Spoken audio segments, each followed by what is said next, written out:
In 1962, AmCham Belgium formed the Common Market Panel, which remained an informal group until it was reformed in the late 70s. The 1970s also saw the first enlargement of the European Community.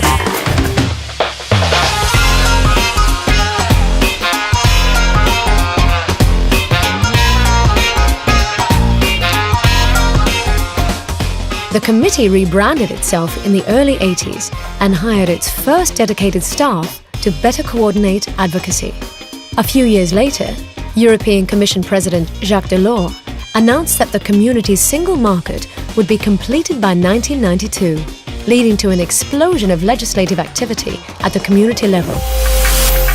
This increased activity saw the committee step up its advocacy. I think AmCham played a key role in introducing professional lobbying to the Brussels area. It had started with a fiasco, what was called the Redling Directive.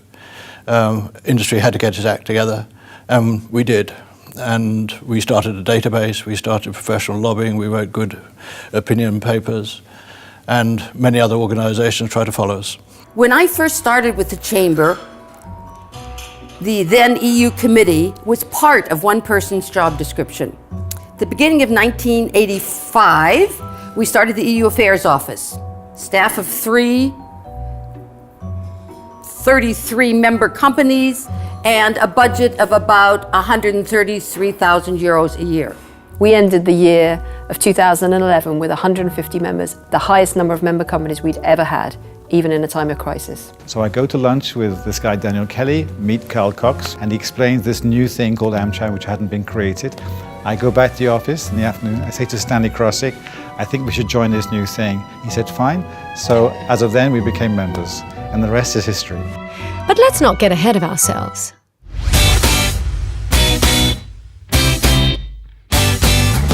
When the Treaty of Maastricht came into effect, the renamed EU Committee of the American Chamber of Commerce in Belgium came into being. In 1995, the EU enlarged again. The EU Committee was able to demonstrate that it had its finger on the pulse of Europe. It launched publications that were the first of their kind. But the highlight of the 90s was the arrival of a very special guest. You know, I think it's the 2 weeks just before January 11th, 1994. Bill Clinton came to town when he was at the height of his powers, and we got notice he'd give us a few moments of his time. It turned out to be for breakfast. And we had exactly 2 weeks' notice, you'll notice that's over Christmas vacation, to put on an event the size of which we had never done. And we only had a few days' notice, and we put together a breakfast for several hundred people in what used to be the Conrad Hotel. And that was by everybody working together.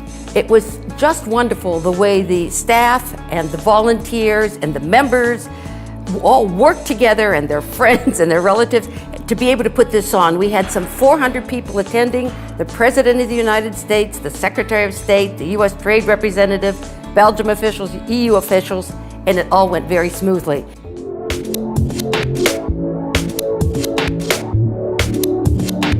In 2001, the Treaty of Nice made the EU more efficient and prepared it for the Big Bang enlargement. The EU Committee developed a high profile, and in 2003, it was decided to rebrand it as AmCham EU and create an organization separate from AmCham Belgium. I think one of the greatest achievements has been the rebrand. Taking AmCham EU from the EU Committee of the American Chamber of Commerce in Belgium and moving the organization on to become an independent organization in its own right, branded as AmCham EU. That really was a marker in the history of this organization.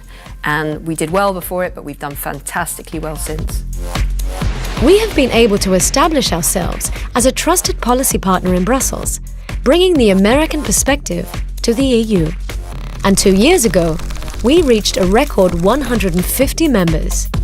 It is very difficult to choose one best memory or favorite memory of so many years with AmCham, because we had plenty of great times and a lot of fun. If I should choose one, though, I would say probably is the day when we opened officially these offices, with Commissioner Verheugen coming and making a wonderful speech. A great place to work compared to the old offices. I'm not even sure if many people remember the old offices, but they were really awful.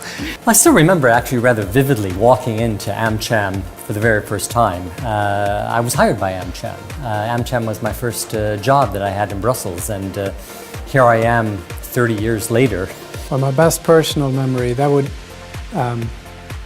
probably be when we launched Single Market, because from that moment, the numbers that we shared, the facts that we shared, the examples that we shared has been repetitively shared across Europe and the US. And to see that come back, I think is a great experience. In providing that bridge and partnership between business experience and legislators, in my case obviously from the European Parliament, and in having such a range of top flight companies, there is a depth of expertise.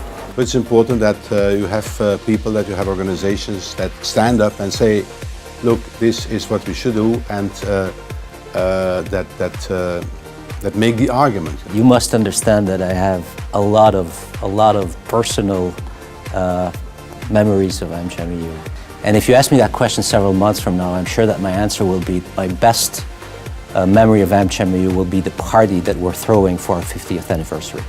And after those 50 great years,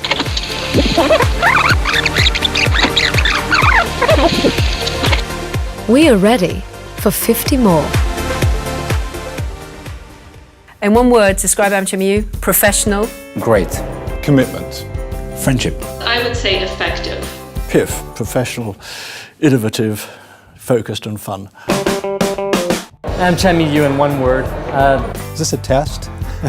In one word, I would describe AmCham EU as professional. If I'm allowed a second word, I would qualify that as highly professional. I would say effective. Effective. Great. Credibility. Facilitator. Cheerleader.